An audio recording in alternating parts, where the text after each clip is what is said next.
I'll start with you, Dr. Muhammad Saeed. First of all, the topic which we are discussing today, that how Muslim countries in one way or another are enabling Israel. They're supporting Israel in this genocide of Palestinian people. Do you agree with this notion? If you do, then what policies or steps these countries are taking which support this argument?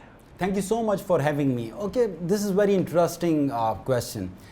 If we look into the history, the recent history, like 4 or 5 decades, we come to understanding that since the inception of Israel as a state in 1948, the Arab world and Israel fought major wars.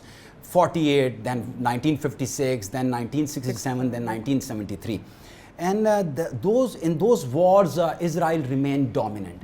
And one of the evidence in this regard is territorial configuration. 78% of the territory is now occupied by Israel. So in the aftermath of these wars, Muslim world, particularly Egypt, who was the leader of the Muslim world, came to understanding that we cannot fight Israel. And what happened in 1979, they signed an agreement. They established peace with Israel. And this is one of the reasons that they are getting aid from United States of America even in the contemporary time.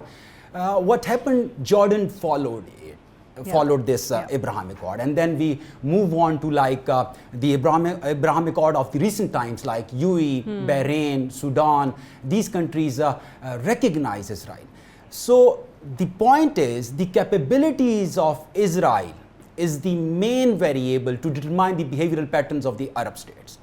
Arab states are focused on geoeconomics. Their policies in the past were centered around geopolitics, and they were confronting Israel, but keeping in view the technological advancement which Israel enjoys, the research and development and other things. So Muslim worlds are feeling, that they are lacking and they cannot confront Israel. So the capability factor is very much important to take into consideration, and it is the Muslim worlds, be that UAE, be that Saudi Arabia, be that Egypt, what they are doing, they are building cordial relation with Israel so that they get maximum benefit out of it.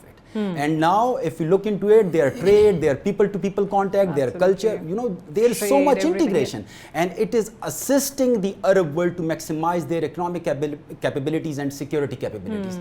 So if I in one statement, if I respond to your question, if not directly, indirectly these Muslim world are getting benefits, and these benefits are at the cost of innocent Palestinians.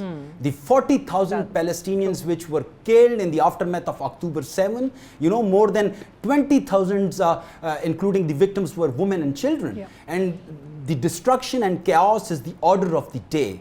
And these Muslim countries, for sure, they are focused on their national interest. Here I don't want to say that national interest is not important. National interest is supreme. It is just like a guiding star. The states should pursue this national interest. But the point of significance in contemporary world is, in this modern world, is that there need to be somewhat space to the innocent people across the world. Morality and ethics, do they count or not? Morality and ethics, because if we will not be focusing on these kind of things, human security, human development, so human rights, so I think this is sheer embarrassment for the